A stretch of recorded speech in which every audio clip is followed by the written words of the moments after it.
दिवसभर महाराष्ट्राच्या राजकारणाचा केंद्रबिंदू ठरला।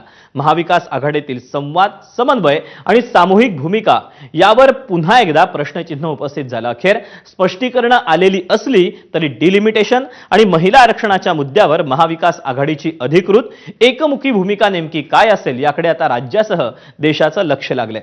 यानंतर वळूया आपण पुढच्या बातमीकडे। बातमी आहे उपमुख्यमंत्री एकनाथ शिंदे यांच्या दिल्ली दौऱ्याची। ऑपरेशन टायगर हे यशस्वी झाल्यानंतर उपमुख्यमंत्री एकनाथ शिंदे पहिल्यांदाच दिल्ली दौऱ्यावर होते। काल शिंदेंसह श्रीकांत शिंदे, ठाकरेंच्या पक्षातून शिवसेनेमध्ये आलेल्या 6 खासदारांनी अमित शहांची भेट घेतली। भाजपचे राष्ट्रीय अध्यक्ष नितीन नवीन हे देखील या बैठकीला उपस्थित होते। अमित शहांच्या निवासस्थानी जवळपास तासभर ही बैठक झाली। बैठकीत सर्व खासदारांचा परिचय करण्यात आला। खासदारांच्या मतदारसंघातील विकास कामांना गती देण्याबाबत सकारात्मक चर्चा झाल्याची माहिती उपमुख्यमंत्री एकनाथ शिंदेंनी दिली।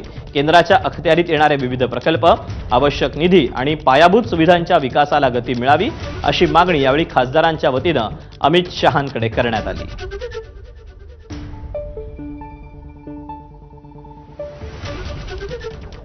6 खासदार शिवसेनेसोबत आल्यानंतर अमित भाईंना सदिच्छा भेट म्हणून आम्ही त्यांचे आशीर्वाद घ्यायला गेलो होतो। प्रत्येकाच्या मतदारसंघातले विकासाचे विषय तिथे त्याची पत्रही आदरणीय गृहमंत्री अमित भाईंना दिली आणि त्याच्याबद्दल सविस्तर चर्चाही झाली आणि सकारात्मक चर्चा झाली।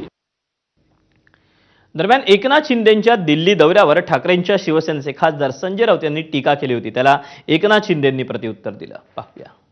एकनाथ शिंदे मुंबईतून चोरीचं गाठोडं घेऊन दिल्लीला उतरले आणि ते चोरीचं गाठोडं घेऊन देशाच्या गृहमंत्र्याकडे गेले आणि दाखवला हा माझा चोरीचा माल आहे, आता याला सोन्याचा मुलामा द्या बरं।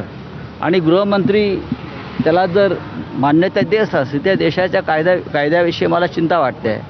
बघा 6 फुटले, 10 फुटले, 8 फुटले, आता ज्यांच्या जीवनामध्ये, ज्यांच्या DNA मध्ये चोरी हाच एक महत्त्वाचा विषय आहे, त्यांच्याविषयी आता काय बोलायचं। चोरी कोणी केली, बाळासाहेबांच्या विचारांशी गद्दारी कोणी केली, हिंदुत्वाशी बेईमानी कोणी केली आणि त्याचबरोबर महाराष्ट्रातल्या जनतेशी जी खऱ्या अर्थाने त्यांचा विश्वासघात कोणी केला हे महाराष्ट्रातल्या जनतेने पाहिलेलं आहे आणि त्यांना धडाही शिकवलेला आहे, त्यांची जागा त्यांना दाखवलेली आहे।